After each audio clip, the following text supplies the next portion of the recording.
So we're going to compare iron 2 and iron 3 ions and take a look at what happens to their electron configuration of the iron atom in order to form those two ions. And then we're going to take a look at how each of them reacts.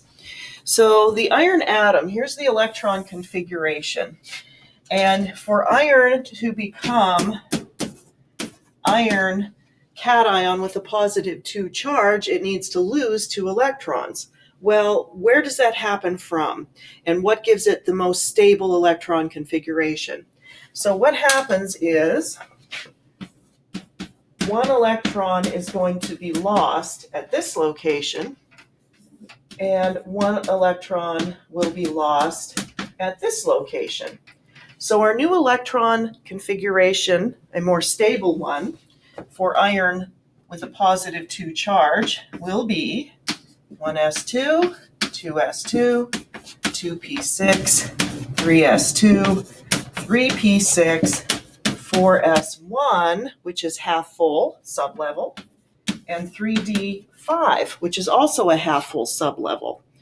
And so this is a more stable electron configuration than the original atom. So iron, since it forms 2 cations, we have to distinguish between iron 2 and iron 3 when we name them, and especially name them in a compound. So the name of this ion is iron 2 with the Roman numeral in parentheses. Now let's take a look at the formation of iron 3 cation. So here's our electron configuration of the original atom, and what happens is 2 electrons are going to be lost from the 4s, and 1 electron will be lost from the 3d sublevel. So 3 electrons will be lost.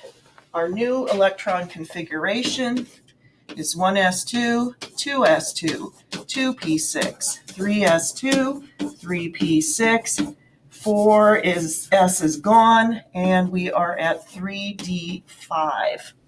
Half full sublevel, 4s is gone. And the name of this ion is iron 3. Roman numeral goes in parentheses. So we have to distinguish between iron 2 and iron 3, and the Roman numeral tells us what the charge is on the cation. We only get Roman numerals with cations. Monatomic cations is what we're looking at right here.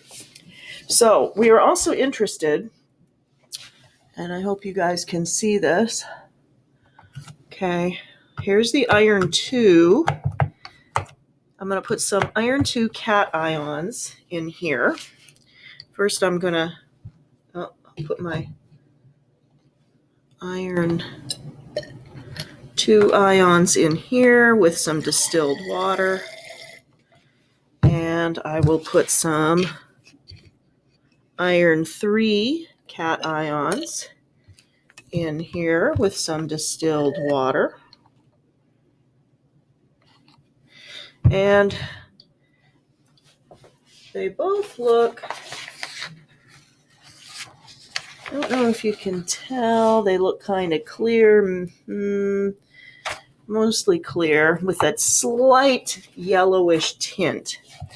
Now I'm going to take another chemical, and they are going to react, both of them separately. Okay, same chemical right here. So look at how the iron 2 reacts with this chemical. It turns into a deep blue color. I'm going to take the same chemical and add it with the iron 3 ions, and we're going to see how it reacts. Let's get some paper behind here. So you can see that both of them react differently. So it is important that we distinguish between which cation we are dealing with, the iron 2 or the iron 3, because it does make all the difference when we write our formulas and how these substances react. Okay, fill in your slides and submit them, please.